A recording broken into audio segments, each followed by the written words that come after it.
광주 MBC 아침 종합 뉴스.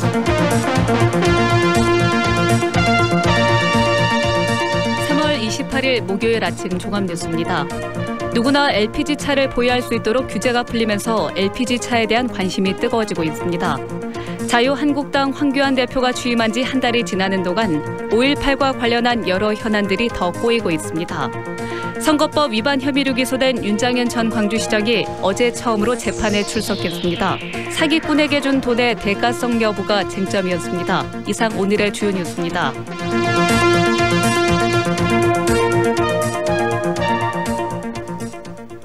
연료비 부담이 상대적으로 적은 LPG 차량에 대한 관심이 뜨거워지고 있습니다. 일반인 누구나 LPG 차량을 살 수 있도록 법 규정이 완화되고 기존 차량을 구조 변경하거나 LPG 차를 사려는 사람들이 늘고 있습니다. 이계상 기자입니다. LPG 충전소 앞에 가스를 채우려는 차량들이 줄지어 서 있습니다. 운전자들이 LPG를 선호하는 이유는 단연 상대적으로 저렴한 연료비입니다. 한 3분의 박대성 LPG 차량 1 정도는 절약이 되죠. 네. 연비 측에서는. 특히 광주 지역 LPG 값은 전국에서 가장 낮은 수준을 보이고 있습니다. 전국 평균보다 광주는 50-60원가량 싸고 최저가 충전소를 기준으로 보면 120원가량 저렴한 것으로 집계됐습니다. 이런 혜택은 택시나 렌터카, 장애인용 등으로만 제한됐지만 관련 법 개정으로 일반인들도 LPG 차량 구매가 가능해졌습니다. 휘발유차를 갖고 있는 운전자들은 LPG차로 구조 변경을 할 수도 있게 됐습니다. 광주의 한 차량 구조 변경 정비 업체에는 법 개정 전부터 고객들의 문의가 잇따랐고 불과 일주일도 안 돼 30여 대의 차량이 구조 변경을 기다리고 있습니다. 매일 지금 하루에 문의가 너무 많은 상태라 우선 예약을 받고 있는 추세입니다. LPG 차량에 대한 등록 규제가 완화되면서 중고차 거래 시장에도 변화의 흐름이 감지되고 있습니다. LPG 차량을 손쉽게 거래할 수 있게 된 데다 연비가 떨어져 차량 감가율이 높았던 중대형 가솔린 승용차가 연비 좋은 차로 개선될 수 있게 됐기 때문입니다. 처음에 비용이 많이 들어가지만 차후에 유지비가 좀 덜 들어갈 걸 계산해서 그거를 찾으시는 고객분이 계신 것 같습니다. 지난달 기준으로 광주 지역에서는 전체 차량의 12.9%인 8만 6천여 대의 LPG 차량이 운행되고 있습니다. LPG 가격이 지금처럼 안정세를 유지하고 신차 구입 조건도 개선될 경우 LPG차 인기가 더 높아질 것으로 전망됩니다. MBC 뉴스 이계상입니다. 자유한국당 황교안 대표가 취임한 지 한 달이 지나는 동안 5.18 문제는 계속 꼬이고 있습니다. 망원 의원들의 징계는 유야무야됐고 진상조사위 구성과 왜곡 처벌법 처리도 발목이 잡혀 있습니다. 정용욱 기자입니다. 5.18 망원 의원들에 대한 후속 조치가 전혀 되지 않고 있다. 민주당 박주민 최고위원이 최고위원 회의에서 취임 한 달을 맞은 자유한국당 황교안 대표를 비판했습니다. 5.18에 대한 황 대표의 대응이 거꾸로 가고 있다는 지적인 셈입니다. 진정 제1야당의 대표로서의 역할을 하고 있는지 의문스럽다라는 말을 할 수밖에 없는 상황인 것 같습니다. 지난달 27일 당대표 취임 이후 황 대표는 이렇게 말했습니다. 당과 충분하게 좀 황교안 자유한국당 대표입니다. 하지만 한 달이 되도록 망원 의원 누구도 징계가 확정되지 않았습니다. 되려 국회 윤리심사 자문위원회에 한국당 추천위원 3명이 갑자기 사퇴하면서 징계 절차는 사실상 중단된 상태입니다. 또 5.18 진상규명위원회에 조속한 출범을 위해 대통령까지 나서 위원 재추천을 요구했지만 황 대표는 반응을 보이지 않고 있고 여야 대립 속에 5.18 역사왜곡 처벌법은 언제 국회를 통과할지 알 수 없습니다. 자유한국당이 전두환 씨 그늘에서 벗어나지 못하고 있다며 5월 단체들이 비난하는 건 이런 이유에서입니다. 본인들이 나서서 조진태 앞장서서 해줘야만이 그 전두환의 하수인 당이라는 전두환의 꼭두각시이지 않나라고 하는 그런 국민들의 의혹을 떨칠 수가 있을 것이다. 5.18 민주화운동은 내년이면 40주년을 맞습니다. 하지만 왜곡 책임은 발뺌으로 일관하고 진상규명 요구엔 귀를 막고 있는 자유한국당의 어깃장 속에 5.18의 시계는 거꾸로 가고 있습니다. MBC 뉴스 정용욱입니다. 선거법 위반 혐의로 기소된 윤장현 전 광주시장이 어제 처음으로 재판에 출석했습니다. 하지만 영부인을 사칭한 사기꾼의 증인 신문이 길어져 법정에서는 진술할 기회가 없었습니다. 검찰과 변호인은 공천성, 대가성 여부를 놓고 공방을 벌였습니다. 남궁욱 기자가 보도합니다. 담담한 표정의 윤장현 전 광주시장이 법원의 모습을 드러냈습니다. 지난해 연말 검찰 소환 조사 이후 석 달 만이고 재판이 시작된 지 3번째 만에 처음 법정에 출석하는 겁니다. 공직선거법 위반 혐의에 대해 어떻게 생각하십니까? 네, 재판에 성실하게 임하겠습니다. 검찰은 먼저 권양숙 여사를 사칭한 김모 여인을 상대로 증인신문에 나섰습니다. 윤 전 시장과 김 여인이 주고받은 260여 개의 문자 메시지를 제시하며 윤 전 시장이 건넨 4억 5천만 원과 김 씨 자녀 채용 청탁을 들어준 것이 지방선거 공천을 바래서였는지를 추궁했습니다. 검찰은 특히 김 씨가 윤 시장에게 보낸 이용섭 씨 주저앉혔다, 큰 산을 넘었다, 시장님 재임하셔야겠죠 등의 문자가 공천을 대가로 제시한 게 아니냐고 물었습니다. 이에 대해 김 씨는 오로지 돈과 자녀의 취업을 위한 사기 범행이었다고 진술했습니다. 윤 시장 측 변호인은 김 씨가 민주당 광주시장 경선 컷오프 일정도 모르고 있었다며 검찰이 공직선거법을 적용하기 위해 무리한 수사를 한 것이라고 주장했습니다. 김 여인에 대한 신문이 길어지면서 윤장현 전 시장에 대한 피고인 신문은 다음 달 10일로 미뤄졌습니다. 지방선거 공천 대간이 아니냐를 두고 검찰과 윤장현 전 시장 측은 앞으로도 치열한 법정 공방을 예고하고 있습니다. MBC 뉴스 남궁욱입니다. 영량 강화대학으로 분류된 조선대가 오늘 이사회를 열고 총장 해임안 건을 처리합니다. 조선대학교에 따르면 오늘 오후 2시 제5차 이사회를 열고 직위 해제 상태인 강동환 총장 해임안을 공식 상정에 처리합니다. 법인 정관상 제적이사 9명 가운데 과반 출석의 3분의 2 이상이 찬성할 경우 총장 해임안은 의결됩니다. 조선대 이사회는 지난해 11월 조선대가 영량강화대학으로 분류된 것에 대한 책임 등을 물어 강 총장을 3개월간 직위 해제했고 지난달 직위 해제 기간을 2달 더 연장했습니다. 광주 제2순환도로에 진월 IC 진출입로가 새로 생깁니다. 민주평화당 장병환 의원은 제2순환도로 진월 IC 개설을 위해 특별교부세 15억 원을 확보했다고 밝혔습니다. 진월 IC 진출입로는 오는 5월 보상 작업에 들어가 내년 상반기에 착공될 예정이고 완공되면 효덕 IC와 용산 IC의 교통체증이 많이 해소될 것으로 보입니다. 세계 수영대회 기간에 무등산에서 친환경 차량을 운행하는 방안을 검토 중인 광주시에 대해 환경단체가 반대 목소리를 냈습니다. 광주 환경운동연합 등 8개 환경단체는 공동성명을 내고 지금은 무등산을 이용할 것이 아니라 복원을 논의할 때라며 전기차 운행 검토를 즉각 중단하라고 촉구했습니다. 또 지난해도 광주시가 이를 검토했지만 환경부와 국립공원공단이 자연훼손이나 안전사고 우려 등을 이유로 반대한 사안이라며 광주시 행정에 심각한 우려를 표한다고 지적했습니다. 한국농어촌공사가 농어민들의 난방비 부담을 줄이기 위해 에너지 진단 컨설팅 사업을 추진합니다. 농어촌공사는 다음 달 18일까지 에너지 진단 컨설팅 사업에 참여할 농가를 모집해 난방비 부담을 줄이기 위한 농가별 맞춤형 컨설팅을 해주기로 했습니다. 컨설팅 비용은 전액 국비로 지원되고 해당 농가의 에너지 절감 효과와 애로사항 등을 점검해 사업 효과를 극대화할 계획입니다. 끝으로 날씨입니다. 오늘 광주와 전남 지역은 가끔 구름이 많겠습니다. 아침 최저기온은 광주 9도, 순천 11도 등으로 어제보다 높고 낮 최고기온은 15도에서 20도로 어제와 비슷하겠습니다.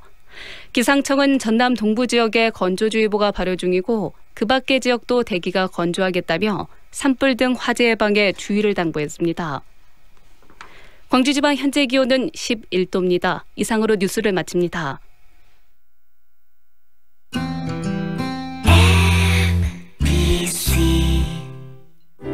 연기자 정동환입니다. 가끔 그 사람이 떠오를 때면 저도 모르게 하늘을 올려다봅니다. 누구나 그렇지요. 그리운 사람이 보고플 때면 을에 하늘을 올려다보게 되는 것. 사람이 곧 하늘이기 때문이죠. 사람을 하늘같이 섬깁니다. 스카이 장례식장. 모두가 꿈꾸던 수완의 완성. 명품 아파트 모아 엘가. 무등산 영산강 특급 조망. 지하철 2호선 예정. 신가 재개발 미래가치까지 누리는 더 큰 수완의 완성. 모아 엘가 더 수완. 4월 오픈 예정. 514-1300 해림건설. 지금 시각은 8시 10분입니다.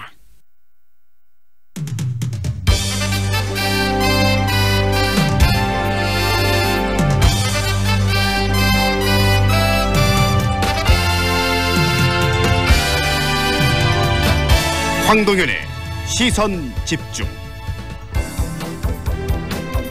2부 시작합니다. 전남 목포시의회가 추가 경정 예산안 심의 과정에서 전라남도에서 지원한 민생 예산 10억 원을 삭감했습니다. 더불어민주당 내 광역 의원과 기초 의원의 갈등으로 이 부분을 보는 시각도 있고요. 또 집행부에 대한 의회의 당연한 견제라는 주장도 서로 맞서고 있습니다. 그런데 결국 주민대의기관이 주민수건사업 예산을 오히려 삭감시켜서 일단 시민들만 피해를 보게 생긴 이 상황, 과연 어떻게 봐야 될까요?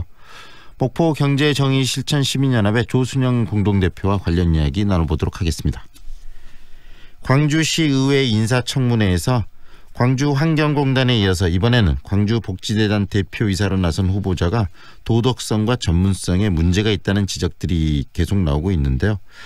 그런데 이렇게 인사 후보자로서 부적절한 면들이 청문회 과정에서 나타나도 시장의 마음에 들면 시장이 임명하면 모든 게 끝나버리는 상황이 현재 광주시의 이 청문 시스템입니다.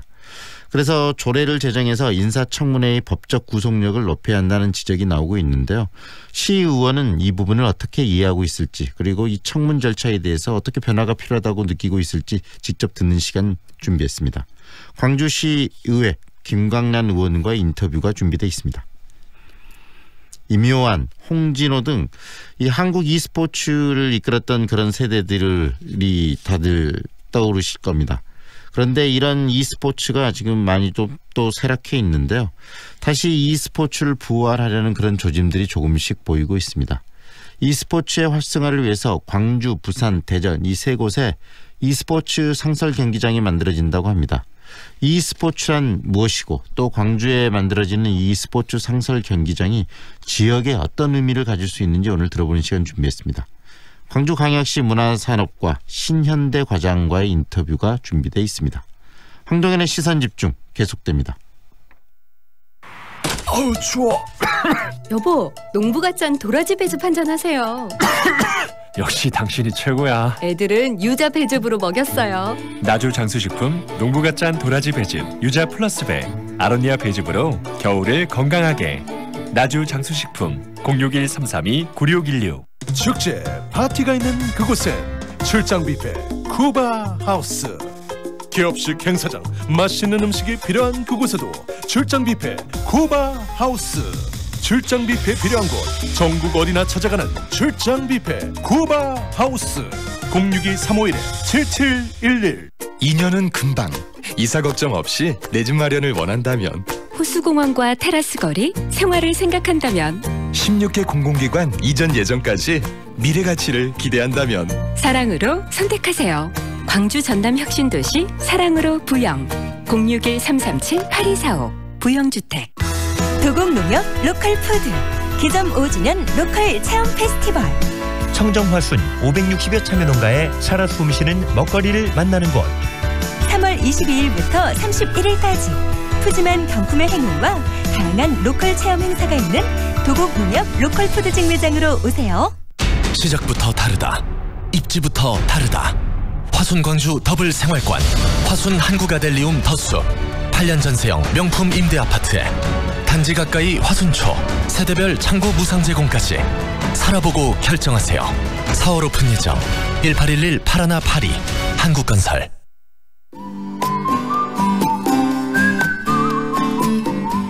이 시각 교통정보입니다. 현재 광주 시내도로에 교통량이 많습니다. 상습 정체 구간인 무진대로는 상무교차로 지나 운수 나들목 방향 차간거리 좁아진 상태로 지나고 있고요. 반대 방향으로도 서행으로 이동하고 있습니다. 상무대로 농성교차로 주변으로 차량들 많아서 제속도 내지 못하고 있고요. 대남대로 농성교차로에서 건강관리 옆에 사거리 구간 끝차량이라면 신호 2번 이상 필요하겠습니다. 계속해서 서문대로 상황 알아보겠습니다.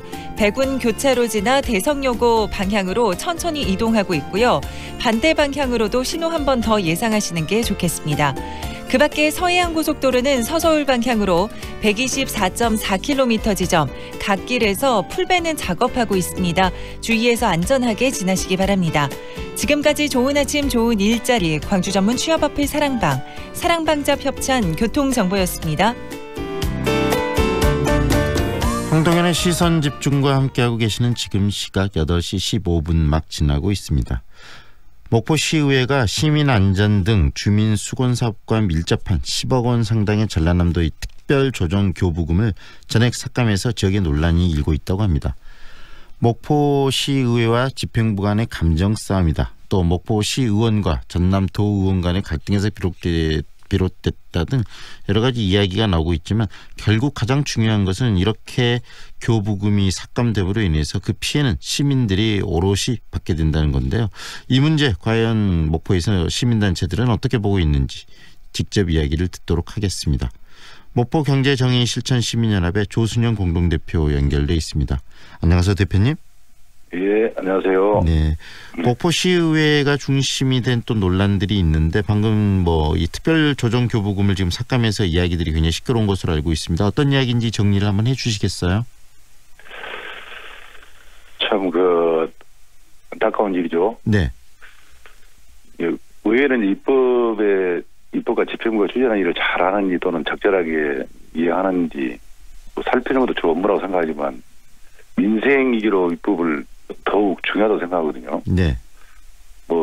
의회는 행정감사와 시정질문, 의회 끝이기도 하지만은 특히 예산은 시민은 가장 중요한 업무 중 하나로 권력기관이 아니거든요. 네. 그 집행부가 상생과 경제 역할을 해야 되는데 이번 사태를 보면 참 민생 문제도 너무나 또 소홀하지 않냐 그런 생각을 해요. 네. 왜 그런데 상식적으로 생각을 해보면 이렇게 전남도에서 넘어온 돈들을 삭감한다는 것은 이해가 잘 안 되는 부분 아닙니까? 예, 그렇죠. 예. 근데 왜 이런 일이 발생하게 된 거죠? 참 이번 논란이 됐던 목포시의 예설특위에서 네. 삭감돼서 보통 보면 전라남도 지원한 도지사 특별 교부금, 네. 그리고 소규모 수건 사업이나 최근 목포에 살인 강도 사건이 자주 일어나고 했었거든요. 네. 방범 CCTV 설치, 어린이 공원 시설 보강 예산, 통학 승강장, 중앙 분리대 설치, 횡단보도 투강 설치 한 10억 1,500만 원 정도 삭감을 했어요. 네네. 이게 전남 도의원들하고 시의원들하고 서로 상생하고 협치를 해야 한다는 입장에 네. 자기들이 어디서 예산 가져온 것도 아니고 네. 도의원들이 굉장히 이런 예산을 확보하기 위해서는 실국장 이렇게 쫓아다니면서 예산 확보에 굉장히 힘을 많이 씌우고 있거든요. 네네. 근데 이거 보면 누가 보더라도 상상이 안 되는 그런 참 삭감이라고 생각합니다. 이걸 몰랐을까요? 아니면은 이 지금 10억 원 정도의 돈의 취지랄지 이것이 지금 편성된 의도나 이런 부분들을 충분히 알면서도 삭감을 했을까요? 의원들이 이번에 초선 의원들이 많이 구성이 됐거든요. 네. 초선 그러니까 경험도 또 없겠죠. 그러다 보니까 예측 불통출, 전액 삭감, 쉽게 말하면 국회에서도 예약한 대립서도 민생 문제만큼은 서로 협치한 것 아닙니까? 네네. 그런데 목포시는 참 예산도 많은 예산도 아니고 주민들이 또 안전에 대한 그 예산이 좀 조그만 하거든요. 네. 소규모 사업 나오면 1, 2천만 원 그런데 암만 그 사람들이 이해가 안 가더라도 네. 참 누가 보더라도 이해가 안 가는 부분 참 답답하기도 합니다. 어떻습니까, 대표님? 이게 지금 초선 의원 이야기를 하셨는데 지금 네. 이 지방 선거 과정에서 이 더불어민주당 출신들이 많이 또 들어갔고 또 초선 의원들이 많이 들어갔는데 그 초선 의원들의 지금 기초의회를 장악해서 이렇게 활동들을 하면서 이 의회 활동에 대한 이해도가 좀 떨어져서 이런 일들이 발생했다고 보시나요? 아니면은 어떤 다른 의도가 있어서 이런 식으로 삭감이 됐다고 보시나요? 또 많이 떨어져. 얘기하면 이번에 이제 민주당 바람새 아닙니까? 네. 바람새인데 지금 보면 민주당 의원이 한 14명 정도, 평화 민주당이 6명 이렇게 총 21명 됐는데요. 네. 그 전에 저도 그런 얘기냐면 그 전에 또 경험이 있고 그런 분들은 많이 이번에 민주당 바람새 많이 떨어졌는데 초선 의원에 가서 좀 공무원들도 전문가 집단 아닙니까? 네. 그러면 초선들도 그만큼 공부를 해야 되거든요. 네. 공부를 해야 되는데 그게 미치도 못하고 또 이해가 또 부족하기도 하겠지만은 네. 저는 이런 문제를 좀 더 의원들도 공부 좀 더 하고 그렇게 했으면 좋을 것 같습니다. 네.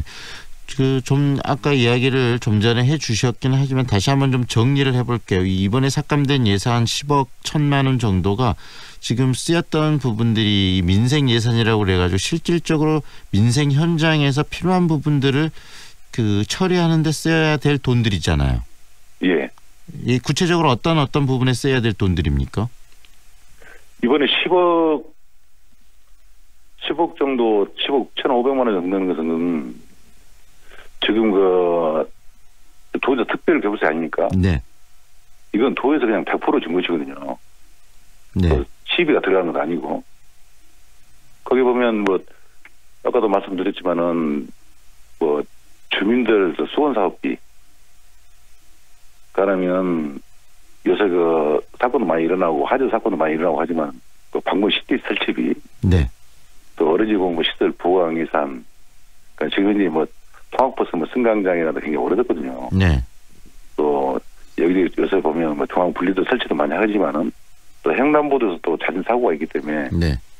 투광 설치 이런 비용이거든요. 네.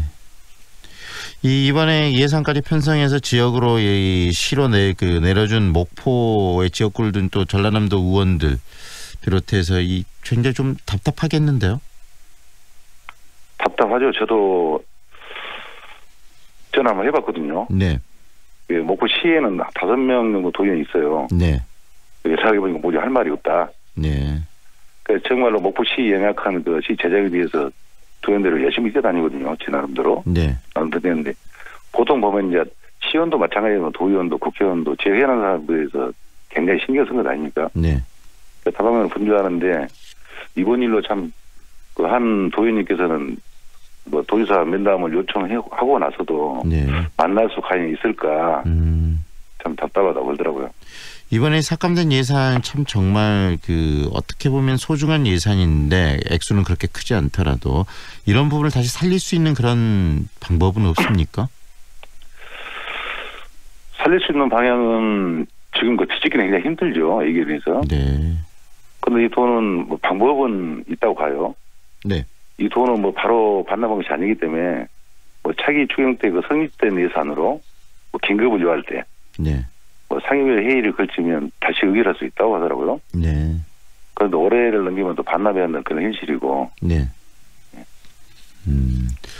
그럼 참 안타까운 일인데요. 그리고 또 이 추경 예산 목포시의회 이 추경 예산 이번에 보면은 대양산단 굉장히 좀 문제가 되고 있는 그런 대양산단 문제의 빚을 갚기 위해서 지금 편성된 예산도 굉장히 많지 않습니까? 전체 한 1,400억 정도에서 절반 정도가 빚을 갚기 위해서 편성된 예산이던데 목포시 이런 어떤 행정 행위에 대해서 또 시민으로서 어떤 생각이 드세요? 그 점도 굉장히 염려했던 부분이거든요. 네. 이번에 1,785억 정도, 거기서 한 800억 정도? 네. 800억 정도 지방채 발행인데요. 그전에는 목포의 하당 같은 데는 그때는 좀 목포시가 좀 돈을 벌었었어요. 네. 벌었었는데 이 대양산단 할 때는 굉장히 우려도 많이 했지만은 계속 서해안국도로 접근하고 인근에 있지만은 네. 생각대로 이렇게 상단이 잘 되고 그런 것은 아니거든요. 네. 근데 무모하게 이렇게 투자를 해놓고 참 그것을 또 지방채 발행해서 또 돈을 빚을 또 감다니. 네네. 목포 시민들의 입장에서는 또 답답한 마음이죠. 이런 행정행위 그리고 이런 시외의 활동들을 보면서 느끼는 게 뭐냐면 이 지방자치가 지금 활성화되고 있는 이 시점에서 이 결과물들에 대해서 누구도 책임지지 않는다는 게 가장 안타까운 거 아니겠습니까? 그렇죠. 책임을 묻는 그런 방법들, 이 지방자치가 좀 더 활성화되고 제대로 뿌리를 내리기 위해서 책임을 묻는 그런 방식이 좀 고민돼야 될 것 같은데 그 부분에 대해서는 어떤 생각이십니까? 주민 사안제도 있고 그러지만은 현실적으로 많이 하려고 하지는 않고 있거든요. 네. 근데 단체장도 마찬가지지만 의회 나름대로 고민하고 있겠지만은 의회 잘못이 바로 지자체장의 잘못도 되기도 하거든요. 네. 그런데 그거를 나 몰라라 하는 식으로 그 사람들이 쉽게 말하면 제대로 감당하자면 의회나 지자체장은 정규직이 아니거든요. 네. 4년 비정규직인데 4년 동안 임기를 참 내 일처럼 그렇게 잘해주면 좋은데 4년 다 끝나면 나 몰라라는 식이거든요. 네네. 모든 피해는 또 공무원들 피해고. 네. 또 시민들 피해고. 네. 참 그 한 가지 일 처리를 하더라도 내 것처럼 네. 그 공급도 잘 챙겨서 이렇게 했으면 좋을 것 같습니다. 네, 개인의 도덕성이나 개인의 능력을 가지고 그런 것들을 바라는 것도 중요하지만 이제는 지방자치가 좀 더 굳건하게 뿌리를 내리기 위해서는 확실하게 책임을 묻는 방금 이야기하신 것처럼 뭐 소환제랄지 여러 가지 시스템을 좀 더 강화할 수 있는 그런 법이나 이런 제도가 좀 이번에는 마련이 좀 돼야 되지 않을까 생각을 이 목포시 사례를 보면서 좀 하게 되네요.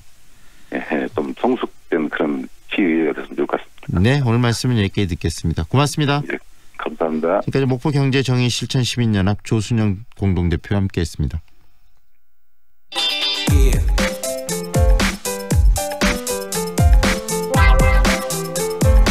광주시의회 인사청문회를 두고 여러 가지 말들이 나오고 있는데 청문 과정에서 인사 후보자의 이 도덕성 그리고 전문성 문제가 드러나도 시장이 임명을 강행하면 어쩔 도리가 없는 현실 때문입니다. 광주환경공단의 경우에는 자격 논란이 일었던 김경렬 이사장이 임명이 됐고요. 결국에는 또 현재 진행되고 있는 광주복지재단 대표이사 관련해서도 청문 과정에서 여러 가지 문제들이 이야기되고 있지만 결국은 임명될 것이라는 그런 이야기들마저 나오고 있습니다. 다시 말해서 광주시의회의 청문회가 유명무실하다는 건데요. 이제라도 조례를 제정해서 인사청문회의 법적 구속력을 높여야 한다라는 그런 주장도 나오고 있는데 광주시의회 의원들의 생각이 궁금합니다. 광주시의회 김광란 의원 만나보겠습니다. 안녕하세요, 의원님. 네, 안녕하세요. 김광란입니다. 네, 현재 광주시의회 인사청문회 계속 열리고 있는데 청문회가 열릴 때마다 그리고 청문 결과가 나올 때마다 시민들이 참 의구심도 함께 커가고 있습니다. 이 인사청문회 이 시스템들은 어떻게 운영이 되고 있습니까? 네, 일단 인사청문회는 광주시와 시의회가 인사청문 협약을 맺었어요. 그러니까 다른 법적 구속력 있는 인사협약서를 2015년에 2월에 맺어서 네. 협약서에 근거해서 청문회 절차가 진행되는데 먼저 광주시의 인사청문 대상자인 산하 공기업 사장이나 투자 출연기업 대표이사를 시장이 임명하기 후보자를 한 명을 추천하면 시의회로 시의회로 인사청문 이분을 추천하니 의회가 해주십시오 하고 요청일로부터 10일 이내에 저희가 인사청문회를 열어서 청문회를 진행하고 청문 보고서를 채택해서 시장에게 넘기는 형태로 되어 있죠. 결과 보고서를. 법률적인 구속을 가지고 법률에 명기돼서 이런 청문을 하는 게 아니고 광주시 집행부와 의회 간의 협약에 의해서 청문 절차가 이루어진다는 말씀이시네요. 그렇습니다. 인사청문회가 국회에서는 국무총리나 장관들에 관한 인사청문회 법은 있는데 지방의회가 지방자치단체의 산하 공공기관장에 대한 인사청문회를 진행할 수 있는 법률적 근거도 없고 조례도 없는 상황이지요. 네. 그렇다면 지금 일단 청문회는 지금 어떤 기관장을 대상으로 이루어지고 있습니까? 광주시? 광주시장이 직접 임명할 수 있는 공공기관장이 한 30여 군데 되는데요. 그중에서 4대 공기업, 도시공사, 도시철도공사, 김대중 컨벤션센터, 환경공단 하고요. 4군데 복지재단을 비롯한 4군데 출자 출연기관 총 8군데를 인사청문회를 하도록 되어 있습니다. 협약에 의해서. 8군데를 하고 있는데 실질적으로 이게 법적 구속력은 없기 때문에 청문을 해도 그 청문회 결과를 최종 임명권자인 시장이 따르지 않아도 지금 상관이 없는 문제가 되지 않는 그런 상황이라는 말씀으로 이해가 됩니다. 참고사항일 뿐인 상황이 된 거죠. 네. 그래서 지금 여러 가지 문제점이 청문 과정에서 나오더라도 결국은 시장이 임명하는 데는 전혀 문제가 없는 거고요.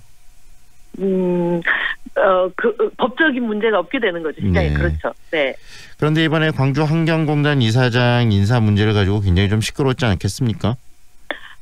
네, 그렇죠. 그러니까 환경공단 이사장의 이번에 이제 시장 이용섭 시장이 직접 임명을 했는데 저희 시의회 인사청문회에서는 사실 이분이 몇 가지 장점에도 불구하고 굉장히 많은 자격 논란이 일었던 분이라서 부적절하다라는 적격 부적격이라는 단어를 명시하진 않았고 부적절하다는 의견을 냈음에도 불구하고 사실은 임명을 강행하면서 논란이 지금 더 커지고 있는 상황이라 매우 안타깝습니다. 네. 이렇게 인사청문 과정들 협약회에서 이루어지면서 여러 청문회가 있었을 텐데 이 청문회를 통해서 문제가 있다고 지적한 후보들이 최종에서 임명되지 않은 그런 경우가 있었습니까? 네, 있었습니다. 저 인사청문회가 실은 지난 7대 의회에서 강력하게 주장해서 민선 6기 민정희 시장하고 협약을 통해서 처음 시작이 됐는데요.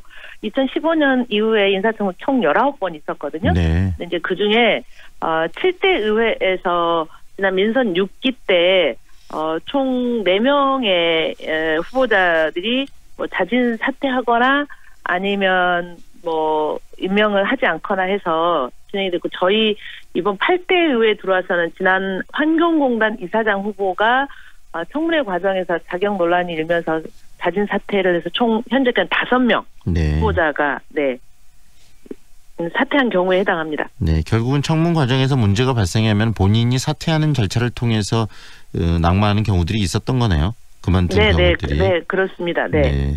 그런데 이런 과정을 보면서 결국은 청문회 결과가 최종 인사 임명 결정에는 최종적으로 어떤 영향력을 행사하지 못하기 때문에 이번 기회에 청문회의 어떤 시스템을 좀 바꿔야 한다는 이야기 목소리들이 끊임없이 나오고 있던데 의원님께서는 그런 논란과 그런 주장들에 대해서는 어떻게 생각하십니까? 당연히 법적 제도적 뒷받침이 있어야 이 청문회의 실효성이 있다고 보고 있고요.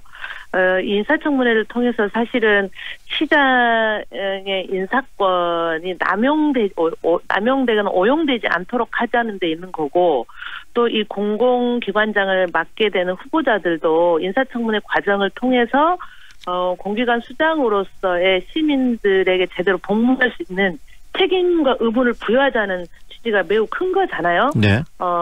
그렇기 때문에 법과 제도 뒷받침 필요하고, 제가 어제도 전국 시도의회 17개 특광역시 시도의회에서 자치분권 TF 회의를 매월 진행하고 있는데요. 네. 여기에서도 전국 시도의회도 인사청문회와 관련해서 똑같은 진행하고 있는 시도의회가 있는데 이런 회의론이 있는 거죠. 그래서 저희들이 함께 지금 인사청문회와 관련해서 지방자치법 개정안에 담을 건지 공기업 특별법의 내용을 변경하지 이런 내용 법률 검토도 하고 있고, 전국 지방의회 공동으로 인사청문회 조례를 일단 조례 제정을 같이 병행하면서 법과 제도적 뒷받침을 좀 근거를 좀 마련하자, 이렇게 이야기를 좀 하고 있는 과정에 있습니다. 최종적으로 이렇게 좀 더 강력한 인사청문회가 지방의회에서 만들어지려면은 이 중앙에서 이 의회에서 만드는 법에 들어가야 되는 겁니까? 아니면 일단은 조례만 가지고도 그런 부분들의 실효성을 가질 수 있는 겁니까? 조례로는 어렵습니다. 조례가 현재 우리 지방자치법이 상위 법령의 근거가 없으면 만들 수가 없는 거죠. 네, 그렇습니다. 그래서 상위 법 개정과 더불어서 조례 준비를 같이 하고 있는 상황인 거죠. 본격적으로 이런 논의들도 많이 하고, 그다음에 의원님들께서도 그런 활동들을 하고 목소리를 좀 더 내셔야 될 것 같은데요. 의회 내에서 다른 의원분들의 이 인사청문회 강화에 대한 의견들은 좀 어떠시던가요? 저희 의회에서는 인사청문회는 강화되어야 한다. 그리고 제대로 해야 된다는 다 이야기가 있는데, 이제 과정에서 사실은 뭐 저를 포함해서 많은 의원들이 우리가 진짜 인사청문회를 제대로 하고 있는가에 대한 반성적 상처는 좀 있는 것 같고요. 네. 이걸 법 제도를 만들어야 하는데 상위법이 없으니까 우리가 할 수 없잖아, 이런 약간 무기력함이 있어요. 그래서 전국 시도의회가 함께 지금 이거는 상위법 개정을 통해서, 제정과 개정을 통해서 우리가 좀 여기에 힘을 좀 실어야 한다, 이 목소리를 좀 모아가고 있는 중이죠. 그 상위법은 없지만 다른 또 시도의회에서도 인사청문회를 하고 있는데 좀 참고할 만한, 그리고 실질적으로 좀 잘 되고 있는 그런 인사청문회를 하고 있는 시도가 있습니까? 제주도는 사실은 좀 달라서 제주도 특별자치법에 근거해서 인사청문회가 조례로 제정이 되어 있어요. 네. 그래서 제주도가 매우 좀 잘하고 있고, 경기도와 서울시의회가 아무래도 여기도 협약에 의한 것이긴 하나, 의원들이 인사청문회 과정에서 후보자 검증을 매우 아주 송곳처럼 하고 있고, 그것을 시장이나 도지사가 함부로 무시할 수 없는 네. 이런 정도의 어떤 힘을 좀 갖고 있다고 판단하고 있습니다. 네, 앞으로 이 법을 통해서 이것을 개정해 나갈 부분도 굉장히 중요할 것 같고요. 말씀하신 것처럼 방금 이야기하신 것처럼 이 네. 시의회가 내린 어떤 결론들에 대해서 그것을 잘 수용해주고 그것의 어떤 엄중함과 이런 부분들을 이해해주는 자치단체장의 인식도 굉장히 중요하겠네요. 네, 맞습니다. 그렇게 해야 시의회와 자치단체장이 서로 그런 인식을 같이 해서 공공기관의 대표를 잘 임명했을 때 그 결과가 시민들한테 돌아가는 것이니까요. 네, 함께 책임이 있다고 생각하고 있습니다. 네, 네. 앞으로 이 또 청문회가 계속 진행이 되고 있는데요. 이 복지재단이죠, 이번 청문회는. 네네, 그렇습니다. 그 부분에 대해서 또 제대로 된 청문을 의회에서 하고 또 그다음에 그런 부분들을 광주시 이용섭 시장이 잘 또 그 의미를 이해를 했으면 좋겠습니다. 오늘 말씀 여기까지 들을게요. 고맙습니다. 네, 고맙습니다. 지금까지 광주광역시의회 김강란 의원과 함께했습니다.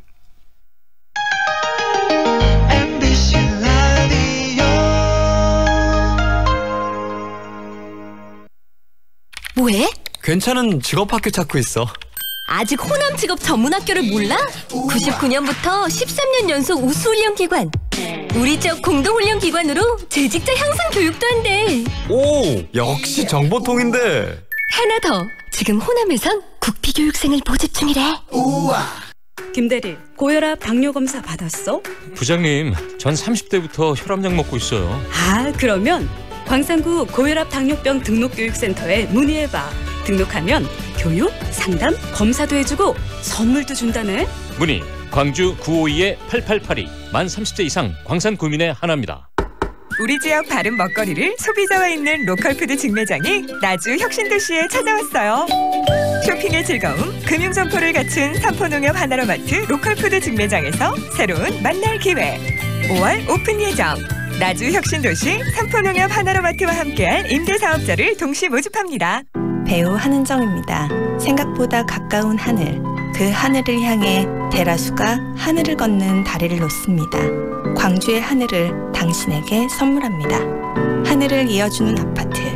봉선주월 대라수 어썸브릿지 광주 383-7774 대라종합건설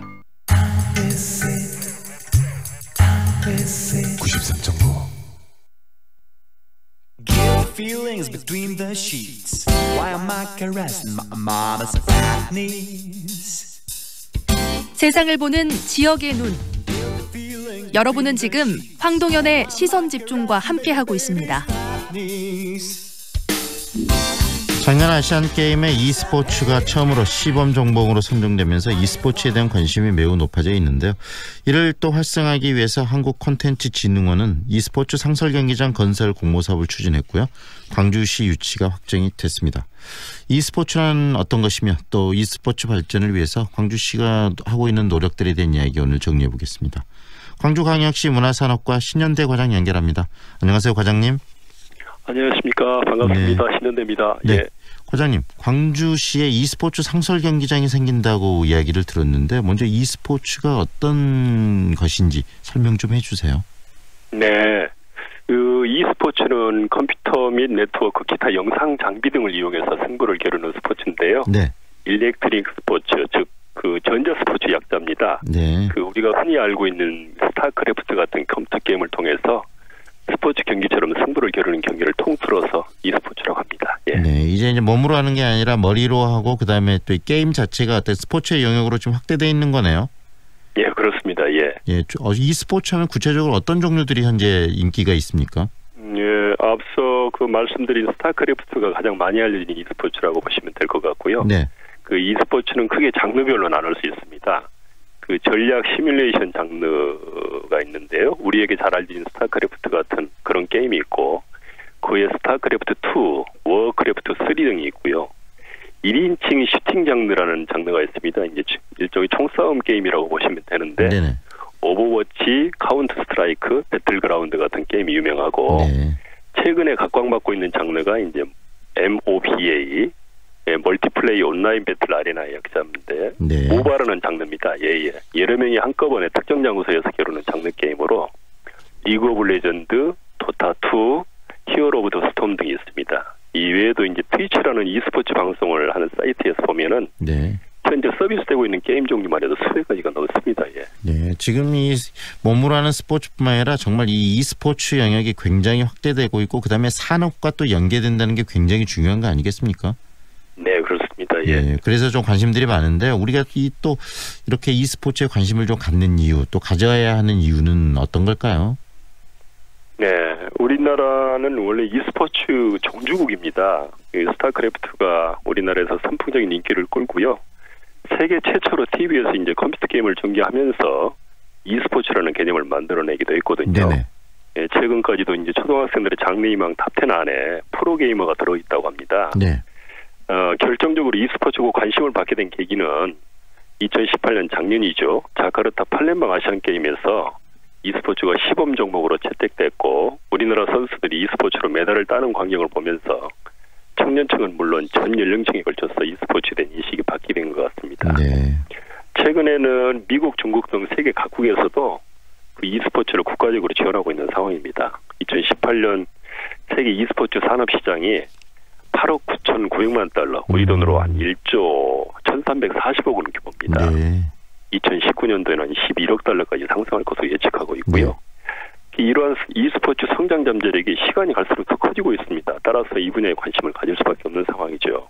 결국 이런 상황 속에서 e스포츠가 관심들이 확대되고 시장도 확대되고 또 산업도 이렇게 늘어나고 있는 상황 속에서 광주에 e스포츠 상설 경기장이 생긴다는 건 굉장히 의미가 있네요. 예, 그렇습니다. 예. 예, 어떤 과정으로 이 상설 경기장 지역 평가가 이루어졌습니까? 이번 공모사업이 3차에 걸쳐 이루어졌는데요. 1차는 서면평가, 2차 발표평가, 3차 현장평가로 이루어졌습니다.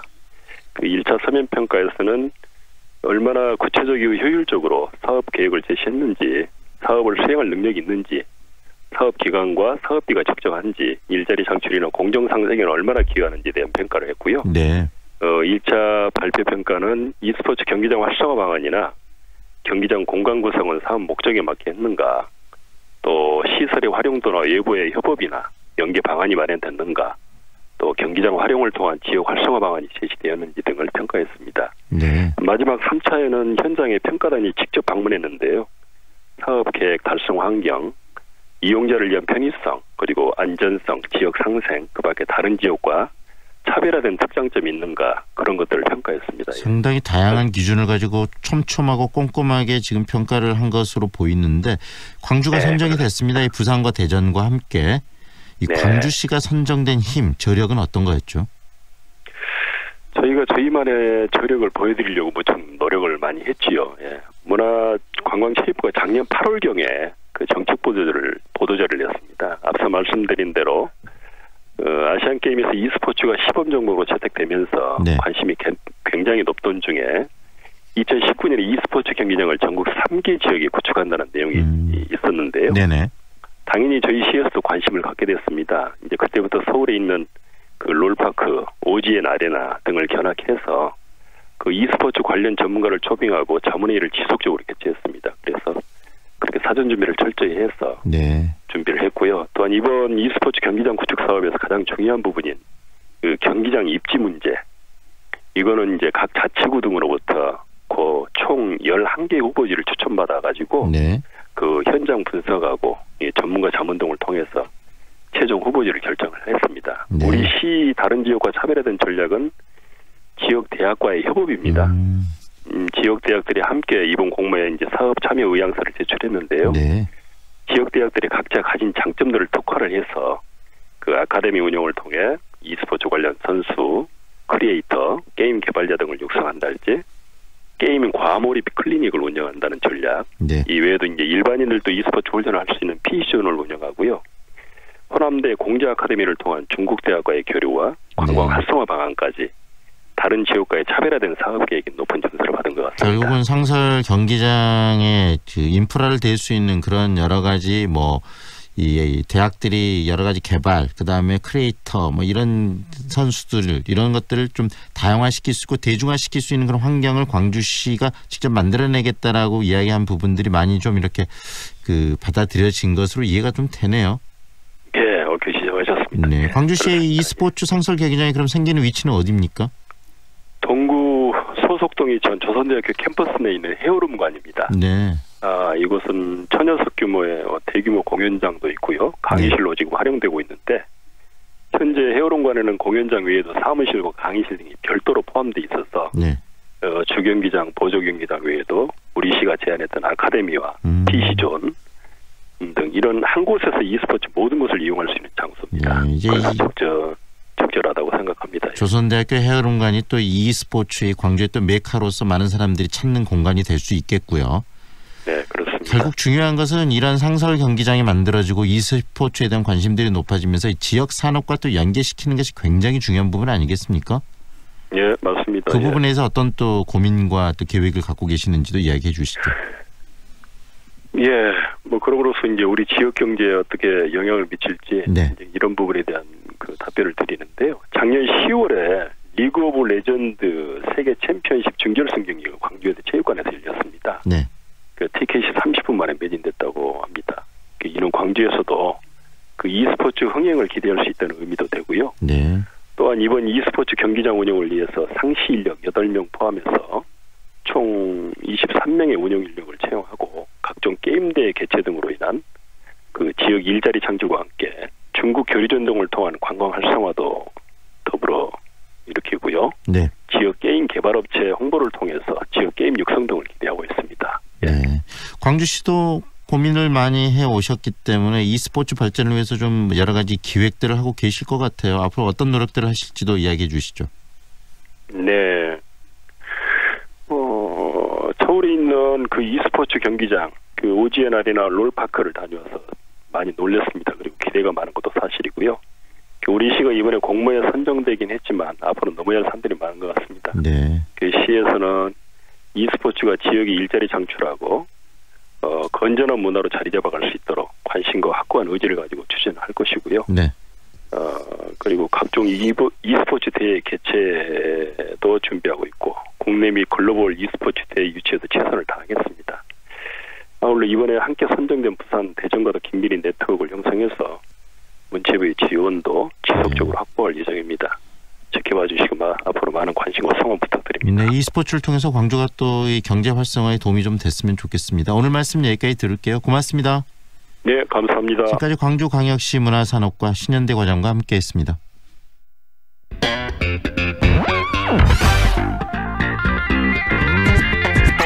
다양한 남도의 소식을 만나는 시간이죠. 오늘은 전남 남북권 소식 강진신문 김철 국장과 함께하겠습니다. 안녕하세요, 국장님. 예, 안녕하세요. 네, 강진군이 군민들이 만들어가는 2019 올해의 관광도시를 위해 본격적으로 나섰다고 이야기를 하시는데 어떤 이야기인지 좀 소개해 주세요. 예, 그 지난 18일에 그 국민이 만들어가는 2019 올해의 관광도시 실천대회가 이제 개최가 되면서 본격적인 이제 관광객 맞이를 강진군에서 나서고 있습니다. 네. 그날 그 국민체육센터 이 실내체육관에서 음식, 숙박, 여행, 택시, 버스 등 관광업계 종사자들 중심으로 거기에 이제 자원봉사 단체 그리고 상인회 그리고 뭐 블로그 기자단, 지간단체 등 총 400여 명이 참가한 가운데 행사가 진행이 됐습니다. 그래서 이제 뭐 북공연팀의 공연을 시작으로 해가지고 국민들이 한 목소리로 올해 관광도시 성공을 기원하는 구호를 외치고요. 일제히 400여 개의 청사초롱의 불을 환하게 받겠습니다. 그리고 특히 이날 국민 실천 결의문을 이렇게 낭독을 했는데요. 네. 다단 선생님께서 스스로 경계하고 마음을 바르게 하고자 네 가지 그 사이제 세편 사모원동이라는 그 가르침이 있는데 이거를 이제 저희 관광도시에 맞게 사는 뭐 손님 맞이를 감사한 마음으로 하고 네. 먹는 음식을 청결하게 위생적으로 하고 어는 말을 따뜻하게 정감 있게 하고 동은 항상 친절하게 손님들을 맞이하자 이렇게 좀 관광에 맞게끔 이렇게 실천 결의문을 만들어가지고 이날 같이 실천 결의대회를 가졌습니다. 관광도시로서의 어떤 출정식을 가진 거나요? 예, 맞습니다. 네, 그리고 이번 출정식 일명 출정식에 여행작가 이종원 씨도 참여했고 또 배우 김수미 씨 등까지 참여해가지고 굉장히 뭐 강의를 통해서 지역민들과 이렇게 그 기대도 높고 여러 가지 재밌는 이야기도 있었다면서요. 네, 그러니까 그날 있던 행사는 이제 단순히 발대식보다는 또 이런 분들한테 강진이 더 앞으로 관광도시로 나아갈 방법 이런 것에 대한 이제 강의도 좀 했었습니다. 그래서 여행 작가인 이종원 작가하고 배우 김수미 씨가 두 분이 나오셨어요. 그래가지고 여행 작가 이종원 씨 같은 경우는 강진의 숨은 관광 자원이라는 주제로 외부인이 강진을 봤을 때 어떤 부분이 관광 자원이 너무 좋다 이런 부분을 좀 새롭게 알려주는 그런 계기가 됐고요. 또 요즘에는 여행에서 또 음식이 또 빠질 수가 없거든요. 그래서 최근 그 TV 프로에서 수민의 반찬을 통해 가지고 이제 국민 손맛으로 이제 알려지고 있는 김수미 씨가 뭐 집밥, 고향의 맛 뭐 이런 부분에 대해서 좀 안내를 해주면서 이런 부분들이 외지인과 음식으로 소통하고 친절하게 해야 관광객을 유치를 할 수 있다. 이런 내용으로 이제 얘기를 해주셔가지고 상당히 큰 호응을 얻었습니다. 이와 관련해서 이승호 군수는 강진이 체류형 관광지로 자리매김하고 올해도 관광도시 사업이 성공하기 위해서는 국민들의 노력이 굉장히 중요하다. 그래서 여기에 뭐 음식업소, 숙박업소 이런 부분들도 가장 기본적인 것, 작은 것부터 이렇게 실천을 해 나가자고 이렇게 당부를 했습니다. 그러니까 올해 관광도시 사업은 관광 잠재력 있는 중소도시를 매년 선정을 해가지고 관광 콘텐츠 개발, 환경 개선, 홍보 마케팅 등의 3년간 최대 국비 17억 원을 지원해가지고 해당 도시를 매력적인 관광지 육성하는 사업입니다. 그래서 강진이 여기에 선정이 돼서 올해 지금 이런 사업이 펼쳐지고 있는 겁니다. 강진 기본적으로 이 관광에 대한 콘텐츠들이 많이 있고 그다음에 자연 풍광뿐만이 아니고 또 이 여러 가지 어떤 정신적인 어떤 그 유물들, 정신적인 어떤 그런 콘텐츠도 많이 있는 것도 강진 아니겠습니까? 예, 그렇습니다. 그래서 그런 것들이 또 관광의 자원으로 잘 활용됐으면 생각이 들고요. 영암이 대불산단하면은 이 조선업이 또 활성화됐을 때는 굉장히 또 큰 산단이었지만 또 여러 가지 또 축소도 되고 여러 부침을 겪었는데 대불산단이 젊은 인재가 모이는 것으로 또 사업이 추진된다고 하네요. 예, 아까 말씀하셨듯이 이제 대불산 예전에 조선업이 화랑이 상당히 지역 경기를 이렇게 받침해 가는 곳이었는데 이게 산단이 조금 힘들다 보니까 이게 계속 변화를 지금 추구를 하고 있습니다. 그래서 대불산단이 젊은 인재가 모이는 활력 있는 공간으로 재편을 하고 신산업 육성 기반을 마련하기 위해서 오는 2024년까지 3천억 원 규모의 산업단지 경쟁력 강화 사업이 추진되는 것으로 알려지고 있습니다. 그래서 전남도는 지난 18일 영암군청에서 산업부 공모사업에 지난해 12월 최종 선정된 대불 청년 친화형 산단 추진 사업 실행 계획 보고회를 이렇게 개최를 했습니다. 그래가지고 이날 보고회에서 민선 7기 도정의 제일 목표인 청년 일자리 창출에 역점을 두고 전남도, 영암군 그리고 한국산업단지공단 그리고 대불산업융화원 등이 이렇게 참석을 해서 실행 보고를 하고 사업별 추진 방안을 이렇게 좀 얘기하는 자리가 있었습니다. 네, 구체적으로 지원은 어떻게 됩니까? 그러니까 지금 대불 청년 친화형 상단은 지금 현재 노후화되어 있는 좀 대불 산단은 젊은 인재들이 모이는 활력 있는 공간을 좀 만들어 보자. 그래서 이제 거기에 집중적으로 이렇게 투자를 한다는 계획인데 올해 같은 경우는 청년 고용 환경 개선을 위해서 뭐 기숙사 임차비 그리고 뭐 문화예술 프로그램 지원, 뭐 3D 프린터, 레이저 커터 등 뭐 다양한 장비를 갖춘 창작 활동의 공간. 뭐 이런 부분들에 대해서 공모 사업을 우선적으로 추진한다고 얘기를 하고 있습니다. 그리고 또 이날 세부 실행 보고회에서 나온 여러 가지 부서별 뭐 이렇게 개선 사업과 사업비를 조정하는데 3월 중에 산업부에 제출해서 최종 확정한다는 계획입니다. 그래서 아까도 말씀드렸지만 대불산단이 좀 산악권 경제 산업에 요충되었습니다. 근데 지금 최근 조선 경기 악화로 인해 가지고 또 거기에 이제 수주도 줄고 그래서 기업들이 상당히 어려움을 많이 겪고 있습니다. 그래서 지난해 5월에 고용산업 위기 대응 지역으로 지금 지정이 된 상태입니다. 그래서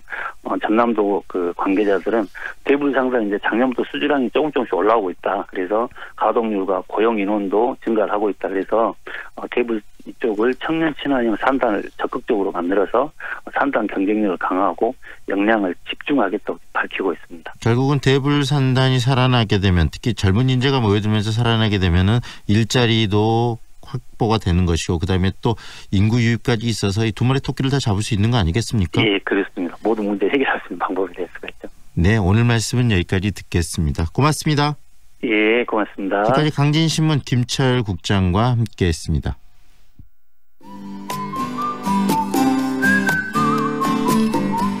날씨 정보입니다. 곳곳에서 미세먼지 농도가 높게 나타나고 있습니다. 미세먼지 마스크 착용하셔서 건강관리에 신경 쓰셔야겠습니다. 미세먼지는 오늘 늦은 오후부터 점점 우리나라를 빠져나가겠습니다. 오늘 광주 전남 지역으로는 구름이 많겠고요. 오늘 낮 최고 기온은 광주 19도, 나주 순천도 19도, 화순 20도, 목포 16도 선에 머물겠습니다. 낮과 밤의 기온차가 10도 이상 크게 나는데요. 환절기 감기 걸리지 않도록 조심하시는 게 좋겠습니다. 그 밖에 봄이 되면서 곳곳으로 봄꽃 소식이 한창인데요. 광주의 벚꽃 개화 시기는 오늘입니다. 또 대전과 전주의 예상 개화 시기는 다가오는 31일, 서울은 4월 3일에 벚꽃이 필 것으로 예상되고 있습니다. 국내 대표 벚꽃 축제들이 4월 초부터 예정돼 있어서요. 4월 초부터는 만개한 벚꽃을 구경하실 수 있겠습니다. 계속해서 교통정보입니다. 현재 공사 구간 있는데요. 무등로 계림초등학교 사거리에서 충장중학교 방향으로 계림초등학교 사거리를 100m 지난 지점 2차로 막고 공사하고 있습니다. 주의해서 안전하게 이동하시는 게 좋겠습니다.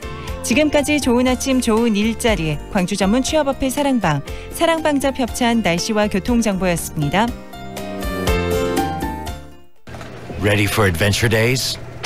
오직 3월 집 전차종 사륜구동 할인 그랜드 체로키 재구매 고객 최대 1,400만 원 첫 구매 고객 최대 1,200만 원 할인 추가 혜택까지 모험을 위한 기회를 가져라. Adventure days Jeep. 배우 한은정입니다. 생각보다 가까운 하늘, 그 하늘을 향해 대라수가 하늘을 걷는 다리를 놓습니다. 광주의 하늘을 당신에게 선물합니다. 하늘을 이어주는 아파트, 봉선주월 대라수 어썸브릿지 광주 383-7774 대라종합건설. 3월 28일 목요일 황동현의 시선집중은 여기까지입니다. 오늘도 함께해 주셔서 고맙습니다.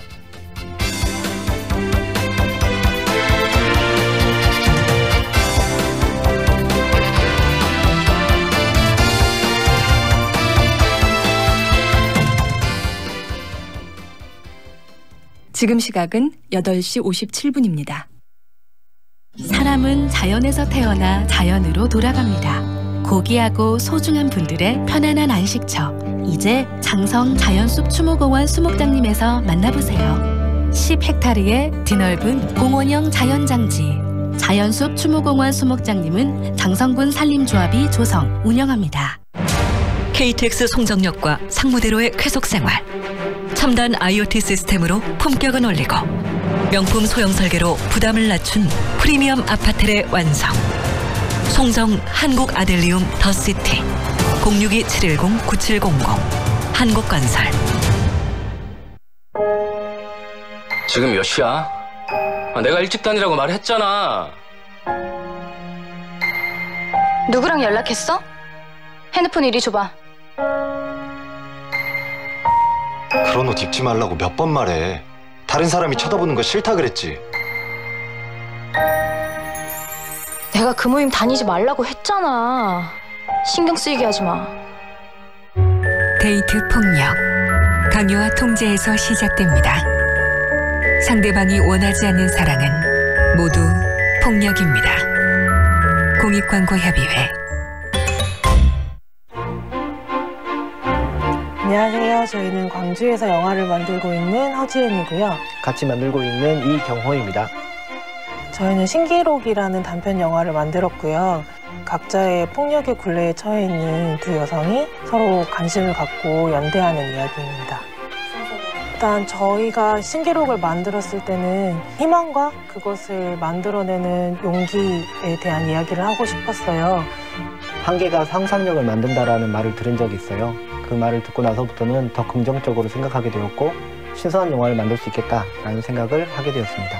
저희가 지역에서 활동하는 다른 분들을 통해서 계속 꾸준히 활동할 수 있는 동력을 얻었듯이 여러분도 누군가에게 용기가 되어주셨으면 좋겠습니다. 광주 MBC가 청년들의 꿈을 응원합니다. 청년의 꿈을 키우는 남도 청출어람. 이 캠페인은 글로벌 공기업 한국농어촌공사와 함께합니다.